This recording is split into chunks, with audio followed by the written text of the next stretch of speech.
গহপুৰত নাগৰিকত্ব সংশোধনী আইন বিৰোধী সংগ্ৰামী ঐক্যমঞ্চৰ হুংকাৰ কোনো কাৰণতেই এই আইন মানি নলয় বুলি স্পষ্ট কৰি দিছে মঞ্চই সংগ্ৰামী ঐক্যমঞ্চই গহপুৰৰ বিভিন্ন প্ৰান্তত ৰাইজৰ মাজত বিলাইছে কা বিৰোধী বাৰ্তা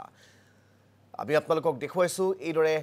খৰব হৈছে এতিয়া কাৰ বিৰুদ্ধে ৰাজ্যৰ বিভিন্ন প্ৰান্তৰ দল সংগঠনসমূহ গহপুৰ ব্যতিক্ৰম নহয় গহপুৰত কা বিৰোধী ঐক্যমঞ্চই এইদৰে কঠোৰ স্থিতি গ্ৰহণ কৰা দেখিবলৈ পোৱা গৈছে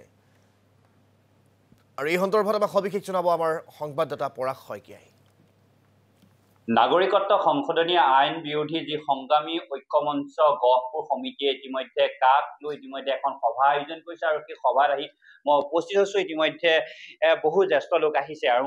মই আপোনাৰ ওচৰলৈ আহিছো যিহেতু আপোনালোকে যিহেতু কাখন বলবৎ নহবৰ বাবে আপোনালোকে এনেধৰণে সৰু সৰু সভাসমূহ আজি তাৰিখতো আপোনালোকে আয়োজন কৰিছে আপোনালোকে কি বিচাৰে কেনে হোৱাটো বিচাৰে আজি তাৰিখত এই আইনখন আমি সম্পূৰ্ণ বিৰোধাচৰণ কৰিছো কাৰণ এই আইনখনে অসমীয়া জাতি বা ভাৰতীয় যিটো জাতীয় চৈতন্য শেষ কৰিব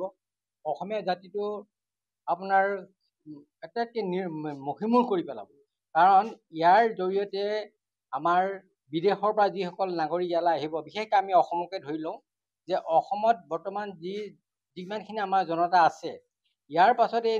আইনৰ জৰিয়তে বিদেশৰ পৰা যিখিনি মানুহ ইয়ালৈ আহিব তেখেতসকলে আহি পেলাই অসমৰ যি আৰ্থিক ব্যৱস্থাপনা আছে আৰ্থিক ব্যৱস্থাপনাত তেওঁলোকৰ অংশীদাৰী হৈ পৰিব কাৰণ ইয়াতে নিবনুৱা সংখ্যা বাঢ়ি যাব ইয়াত প্ৰত্যেকজন ব্যক্তিয়ে নিজে নিজে চলাৰ ব্যৱস্থাটো সম্পূৰ্ণ শেষ হৈ যাব গতিকে সেইখিনিৰ জৰিয়তে আমাৰ আনএমপ্লয়মেণ্ট সমস্যাটো ইয়াত বৃদ্ধি হ'ব আৰু দেশত আমাৰ এই জৰিয়তে আমি দেশখনৰ আৰ্থিক অৱস্থাটো একেবাৰে বেয়া দিশলৈ মই আপোনাৰ ওচৰলৈ আহিছো যিহেতু আপোনালোকে এনেসমূহ সভা আজি তাৰিখতো আপোনালোকে অনুষ্ঠিত কৰি আছে লোকসভা আকৌ নিৰ্বাচন পালেহি কাখন গৃহীত হোৱাক লৈ কিছু জল্পনা কল্পনা আজি তাৰিখতো হৈ আছে কি ক'ব কাখন আমি বিৰোধিতা কৰোঁ আগতে কৈছোঁ এইবাৰ কৰিম আৰু আমি ভাবিছোঁ যে এই যি লোকসভা নিৰ্বাচন আহিছে এই কাখনে তেওঁলোকৰ নিৰ্বাচনত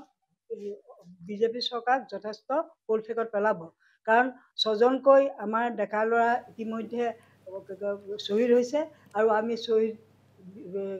সংখ্যা আমি নিবিচাৰোঁ গতিকে আমি যিকোনো প্ৰকাৰে আমি এই কাখন বিৰোধিতা কৰিম আৰু এইদৰে আজি আমি এইদৰে সভা সমিতি পাতিছোঁ ইয়াৰ আগতে যেতিয়া আইনখন বলবৎ কৰিব আমি আপোনালোকক পৰাগ শইকীয়াৰ জৰিয়তে দেখুৱালো তেওঁলোকে কি মন্তব্য কৰিছে এতিয়া কাৰ বিৰুদ্ধে মুঠৰ ওপৰত সমগ্ৰ ৰাজ্যজুৰি কাৰ বিৰুদ্ধে এতিয়া কঠোৰ স্থিতি গ্ৰহণ কৰিছে দল সংগঠন তথা ৰাইজে